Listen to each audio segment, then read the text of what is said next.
ಪಂಚಾಯಿತಿಯ ವ್ಯಾಪ್ತಿಯಲ್ಲಿ ಒಂದು ಪವಿತ್ರವಾದ ಕೆಲಸ ಇವತ್ತಾಗಿದೆ. ಯಾರಿಗೆ ಮನೆ ಇಲ್ಲ ಅಂತ ಅವ್ರಿಗೆ ಮನೆಯನ್ನ ಕಲ್ಪಿಸೋದು ಪ್ರತಿ ಸರ್ಕಾರ, ಪ್ರತಿ ಗ್ರಾಮ ಪಂಚಾಯಿತಿಯ ಮತ್ತು ಪ್ರತಿ ಶಾಸಕನ ಅದು ಅವನ ಹಕ್ಕು. ಮತ್ತೆ ಯಾರು ಮನೆ ಇಲ್ಲದೆ ವಾಸ ಮಾಡಬಾರದು ಅನ್ನೋದು ಈ ದೇಶದ ಒಂದು ಕಾನೂನು. ನಿಮಗೆಲ್ಲ ಮನೆ ಕೊಡಬೇಕು, ಸೈಟ್ ಕೊಡಬೇಕು ಅನ್ನೋದು ನಮ್ಮ ಸರ್ಕಾರದ ಒಂದು ಧ್ಯೇಯ ಕೂಡ. ಅದರ ಭಾಗವಾಗಿ ಇವತ್ತು ನಿಮಗೆ ಸೈಟನ್ನು ಕೊಡೋದಕ್ಕೆ ಶಿಲಾನ್ಯಾಸವನ್ನ ಹಾಕಿದ್ದೀವಿ.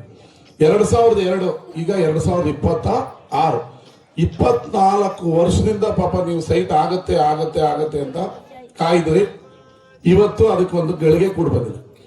ನಮ್ಮ ಜಯರಾಮಣ್ಣ, ಕೃಷ್ಣಣ್ಣ, ತ್ಯಾಗರಾಜು, ಉಮೇಶ್ ಎಲ್ಲ ನಾನು ಶಾಸಕನಾದ ನಂತರ ನನ್ನ ಹತ್ರ ಡಾಕ್ಯುಮೆಂಟ್ಸ್ ಹಿಡ್ಕೊಂಡು ಬಂದರು. ಇವ್ರಿಗೆಲ್ಲ ಸೈಟ್ ಕೊಡಲೇಬೇಕು ಅಂತ. ಅದು ತೆಗಿಯಕ್ಕೆ ನೋಡಿದ್ರೆ 108 ಗಂಟೆಗಳು ಅದಕ್ಕೆ ನಂದು ನಂದು ನಂದು ಅಂತ. ಈಗಲೇನಾಗಿದೆ ಈ ಮಂಡ್ಯದಲ್ಲಿ ನಾನು ಅಬ್ಸರ್ವ್ ಮಾಡ್ದಂಗೆ, ಯಾವುದೋ ಕಾಲದಲ್ಲಿ ಸರ್ಕಾರಿ ಜಾಗನ ಯಾರಿಗೋ 10 ಗುಂಟೆ ಅವ್ರಿಗೆ ಏನಾಗಿರುತ್ತದೋ ಸ್ಯಾಂಕ್ಷನ್ ಆಗಿರುತ್ತೆ, ಅವನು 2 ಎಕರೆ ಒಳಗಡೆ ಉತ್ತಾ ಇರ್ತಾನೆ. 10 ಗುಂಟೆಗೆ 2 ಎಕರೆನೂ ಪಕ್ಕದಲ್ಲಿ. ಇದು ಇಡೀ ಮಂಡ್ಯದಲ್ಲಿ, ನಮ್ಮ ಗಣಗಾಯಿಂದ ಹಿಡಿದು ಇಡೀ ಮಂಡ್ಯದಲ್ಲಿ ನಡೀತಾ ಇರುವಂತ ವ್ಯವಸ್ಥೆ. ಅವರು ಸರ್ಕಾರಿ ಜಾಗನ ನಮ್ದೇ ಅನ್ಕೊಂಡು ಅವ್ರು ಬಿಡಲ್ಲ. ಬಿಡದೆ ಹೋದ್ರೆ ಬಡವರಿಗೆ ಸೈಟ್ ಕೊಡಕ್ಕಾಗಲ್ಲ, ಸ್ಮಶಾನ ಮಾಡೋಕ್ಕಾಗಲ್ಲ, ರಸ್ತೆ ಮಾಡೋಕ್ಕಾಗಲ್ಲ. ಇವತ್ತು ಎಷ್ಟೋ ಊರುಗಳಲ್ಲಿ ಸತ್ತಾಗ ನೆಮ್ಮದಿಯಾಗಿ ಉಣೋದಕ್ಕೂ ಜಾಗನ ಯಾರು ಬಿಟ್ಕೊಡ್ತಾ ಇಲ್ಲ. ಈಗ ನಿಮ್ಗೊಂದು ಅರ್ಥ ಆಗ್ಬೇಕು, ಸರ್ಕಾರಿ ಜಾಗ ಅಂದ್ರೆ ಅದು ನಮ್ದು ಜಾಗ ಅಲ್ಲ, ಎಲ್ಲರ ಜಾಗ ಅಂತ. ಎಲ್ಲರ ಜಾಗ, ಎಲ್ಲರಿಗೂ ಕುಡಿಯೋ ನೀರಿಗೆ ಟ್ಯಾಂಕ್ ಕಟ್ಟೋ ಜಾಗ, ನಿಮ್ಮ ಮಕ್ಕಳನ್ನ ಓದೋದಕ್ಕೆ ಶಾಲೆ ಕಟ್ಟೋ ಜಾಗ, ಆಸ್ಪತ್ರೆ ಜಾಗ, ಕರೆಂಟ್ಗೆ ವಿದ್ಯುತ್ ನೀಡೋದಕ್ಕೆ ಜಾಗ, ಯಾರಿಗೆ ಮನೆ ಇಲ್ಲ ಬಡವ್ರಿಗೆ ಕೊಡುವಂತ ಜಾಗ, ಸ್ಮಶಾನ ನಿರ್ಮಾಣ ಮಾಡೋದಕ್ಕೆ ಜಾಗ. ನೀನು 10 ಗುಂಟೆಗೆ 1 ಗುಂಟೆ ಒತ್ತುವರಿ ಮಾಡ್ಕೊಂಡಿದ ತಕ್ಷಣ ನಿನಗೇನು 50 ಮೂಟೆ ಅಕ್ಕಿ ಬರಲ್ಲ.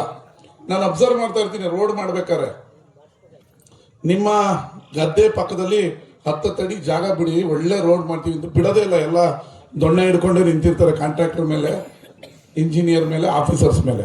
10 ಗುಂಟೆ ನಿನ್ ಜಾಗ ಬಿಟ್ರೆ 5 ಮೀಟರ್ ರೋಡ್ ಮಾಡಿಕೊಟ್ರೆ, ಅಲ್ಲಿ ಒಳ್ಳೆ ಟಾರ್ ರೋಡ್ ಆದ್ರೆ ನಿಂದೇ ವ್ಯಾಲ್ಯೂ 50,000 ರೂಪಾಯಿದು 2 ಲಕ್ಷ ಆಗ್ತದೆ. ಅದಕ್ಕೆ ಜೀವಂತ ಉದಾಹರಣೆ ಅಲ್ಲೆಗೆರೆ ಪಕ್ಕದಲ್ಲಿ 20 ಕೋಟಿ ರೂಪಾಯಲ್ಲಿ ಮಾಡಿರೋ ರಸ್ತೆ. ಅವರು ಎಲ್ಲ ರೈತರು ಜಾಗ ಬಿಟ್ಟಿದ್ದಕ್ಕೆ ಎಷ್ಟು ದೊಡ್ಡ ರಸ್ತೆ ಮಾಡಿದೀವಿ. ನಿಮ್ಗೊಂಥರ ಹೈವೇ ಆದಂಗಾಗಿದೆ, ರಿಂಗ್ ರೋಡ್ ಆದಂಗಾಗಿದೆ. ನೀವು ಜಾಗ ಬಿಟ್ಟಷ್ಟು ರಸ್ತೆ ಆದ್ರೆ ನೀವೇ ಬೆಳೆಯುವಂತ ಉತ್ಪನ್ನಗಳನ್ನ ಮಾರುಕಟ್ಟೆ ತಗೊಂಡು ಹೋಗಕ್ಕೆ, ನಿಮ್ದೇ ಗಾಡಿ ಹೋಗಕ್ಕೆ ಅನುಕೂಲ ಆಗ್ತದೆ. ನಿಮ್ದೇ ಪೆಟ್ರೋಲ್ ಉಳಿಯೋದು, ನಿಮ್ದೇ ಟೈಮ್ ಉಳಿಯೋದು, ನಿಮಗೆ ಲಾಭ ಆಗೋದು. ಇದನ್ನ ರೈತರುಗಳು ಅರ್ಥ ಮಾಡ್ಕೋಬೇಕು.